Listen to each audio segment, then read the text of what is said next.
최근 대출의 문제는 결론은 이거예요. 해서 되면 개인 회색이든 개인 파산이든 법원에서 크게 문제되지는 않는다. 다만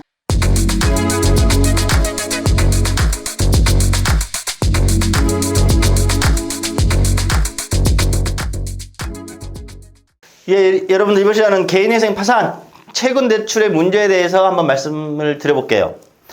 최근 대출이라는 거는 법에 규정되어 있지는 않아요. 근데 보통 개인 회생이나 개인 파산 신청하기 직전 6개월 안에 아니면 1년 안에 나에게 발생된 채무들을 최근 대출이라고 말을 합니다.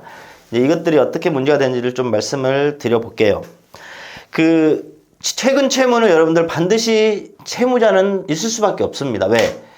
카드 돌려막기를 하든 기존 채무를 변제하기 위해서 새로운 채무 대출을 받아서 이렇게 갚는 최근 채무는 반드시 존재할 수밖에 없어요. 그런데 최근 대출이 문제되는 경우하고 문제되지 않는 경우를 제가 좀 나눠서 좀 말씀해 볼게요. 근데 이게 여러분들 대단히 어려운 법률이 아니고 상식이에요, 상식. 봐보세요. 내가 최근 대출을 받았는데 무조건 문제되지는 않다고 말씀을 드렸는데 최근 대출을 사용처가 문제돼서 문제가 되는 겁니다. 자, 이제 말씀드릴게요. 내가 한 달 전에 대출을 받았어. 왜? 3년 전에 대출을 받았던 거에 대한 만기가 와서 그 돈을 갚기 위해서, 그러니까 기존 채무를 갚기 위해서 다시 대출을 받아서 갚았어. 근데 이게 뭐가 문제돼요? 누가 봐도 정상적이잖아. 두 번째.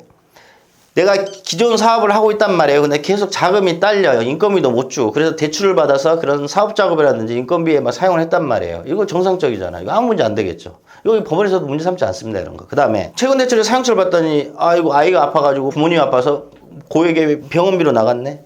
그 다음에 생활비로 몇 개월 썼던 게 이렇게 채무가 불어났네. 이거 무슨 문제예요, 이거? 물론 생활비가 한 달에 수천만 쓰면 문제죠. 고민할 필요가 없습니다. 근데 누가 봐도 정상적인 생활비 정도가 몇 개월 누적이 된 것 같은 거요. 그 다음에 이런 것처럼 누가 봐도 정상적이고 어쩔 수 없는 경우라면 개인 회생을 하시든 개인 파산을 하시든 큰 불이익은 절대 되지 않습니다. 물론 이런 최근 대출에 대한 소명은 법원에서 꼼꼼히 다 하랍니다. 이거 받아서 어디다 썼어, 어디다 썼어. 이거 목록표를 정확히 따다다다 해갖고, 어디 뭐 증빙자로 다 나오고 따다다다 이렇게 소명이 되면 문제가 되지 않아요. 그런데 반대로 얘기할게요. 최근 대출을 받았어. 그런데 법원에서 소명하라 해. 일단 소명이 안 된다고 쳐봅시다. 그러면 어떤 생각이 들까요? 법원이든 일반 사람이든. 네가 한 달 전에 3천만 원 빌렸는데 한 달 3천만 원 사용처를 네가 밝히지가 않아. 그 다음에 최근 대출 받아서 주식, 내가 항상 강조하는 코인, 스포츠 토토, 사치 낭비 해가지고 몽땅 다 날렸어. 그리고 개인 회생 파산 들어와. 이러면 개인 파산은 무조건 안 받아줍니다. 개인 회생은 너는 원금의 100% 가까이를 갚아! 이렇게 명령이 내려오는 겁니다. 근데 요새 주식 코인 때문에 지금 2030 아이들이 워낙 채무가 심해지기 때문에 코인 주식은 조금 많이 관대하게 해결해 줄게 하는 게 회생법원의 이제 입장입니다. 그것도 그 친구들이 그거를 정부에서 부추기는 게 아니라 부처님의 마음으로 조금 거기에 대해서는 좀 이해해 줄게 해서 변제로 좀 낮아지는 거지.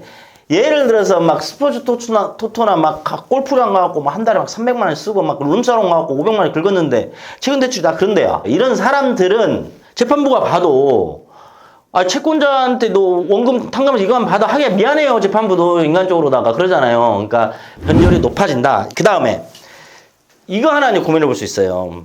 최근 대출이 많으면 채권자들이 사기죄 고소의 위험 확률은 높습니다. 근데 형사사건으로 채권자가 사기죄로 고소할 가능성은 최근 대출이 많으면 많을수록 높아지겠죠. 왜? 근래에 빌려서 그냥 개인 파산을 해버린다? 그러면 고소할 확률이 더 높아지겠죠. 개인 회생은 그나마 좀이라도 갚지만 여튼 개인 회생도 고소할 수는 있습니다.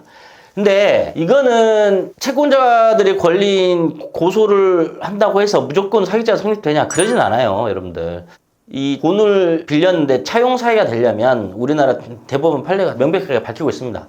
처음부터 갚을 능력이 없거나 처음부터 갚을 의지도 없었고 아니면 처음부터 사용 용도를 속여서 돈을 빌리면 사기죄가 됩니다. 그래서 개인회생 파산을 진행해서 채권자가 형사고소를 한다고 해서 사기죄로 처벌되는 건 저는 거의 못 봤어요. 근데 한두 개 정도 본 건 있어요. 왜냐면 이분은 개인 파산하셨던 분인데 채권자가 한 40, 50개 됐고 금융권 채무는 뭐 오히려 없고 거의 개인 사채들만 있고 일부 개인들이 형사고소를 해서 이제 사기죄가 인정받는 경우를 제가 한두 번 본 건 있어요. 그러니까 제가 이 10개에서 한두 번 본 게 아니라 한 100여 개 해서 한두 개 맞다 그 뜻입니다. 그러니까 최근 대출의 문제는 결론이 이거예요. 정상적으로 사용을 해서 소명만 되면 개인 회색이든 개인 파산이든 법원에서 크게 문제되지는 않는다. 다만 주식 코인 같은 사행성이라든지 낭비 사치 뭐 이런 것들 그 다음에 소명이 되지 않으면 법원에서 문제를 삼는다. 개인 파산은 안 받아줄 확률이 높고 개인 회생은 변제율 자체를 원금의 거의 100%를 맞추다 이렇게 올라갑니다. 그 다음에 마지막으로 채권자가 형사고소를 할 수 있다. 근데 다만